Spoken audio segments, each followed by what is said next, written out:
Sometimes when you're recording vocals, you have to make a decision from the beginning. Uh, I tend to divide that decision into two different thoughts.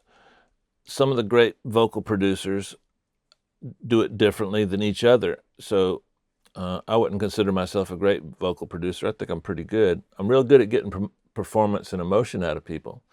Uh, I get a little lazy. And so what I try to do is I try to have one track of vocals, maybe two, and I try to punch in the bad parts. So I like to record the singer from top to bottom.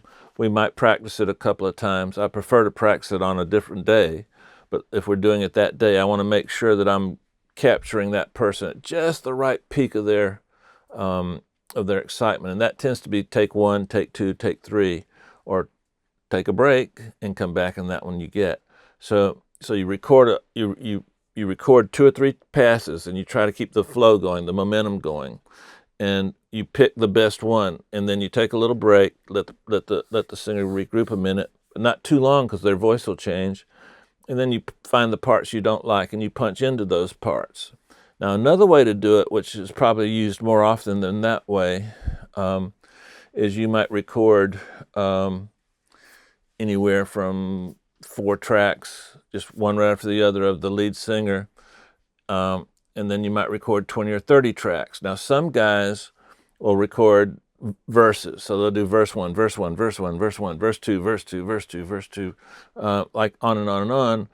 And so they'll have 4 tracks top to bottom, then they'll have tracks sometimes on the same day, sometimes on different days, of just of individual parts of the song, and they might not replace an entire section like a verse or chorus, but they might pick and choose the best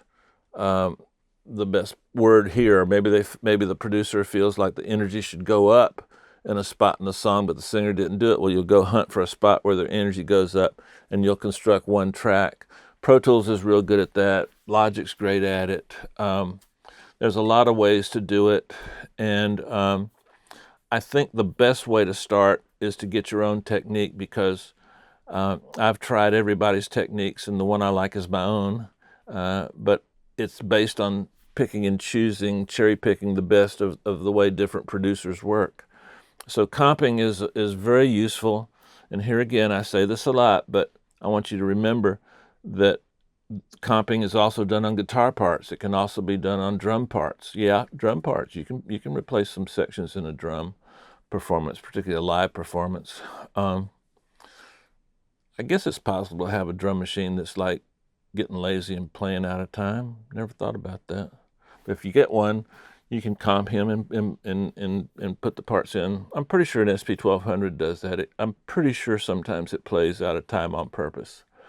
But comping is a way to get a lot of performances, choose the best performance, and then if you remember earlier, if you got a great performance, but a timing issues here or there, or a tuning issues here or there, then you can fix that. Everything has to be musical, and remember, the records that we fell in love with all had imperfections. So when you try to strive for perfection, you're killing something else, and that something else tends to be energy, performance, uniqueness. It's the imperfections in music that make it fun to listen to. If you don't believe me, listen very critically to some of your favorite records, and you'll hear that they're not perfect. The great singers never worried about perfection and pitch. They worried about performance and energy. You listen to Whitney Houston, you listen to Mariah Carey, Gladys Knight, Aretha Franklin.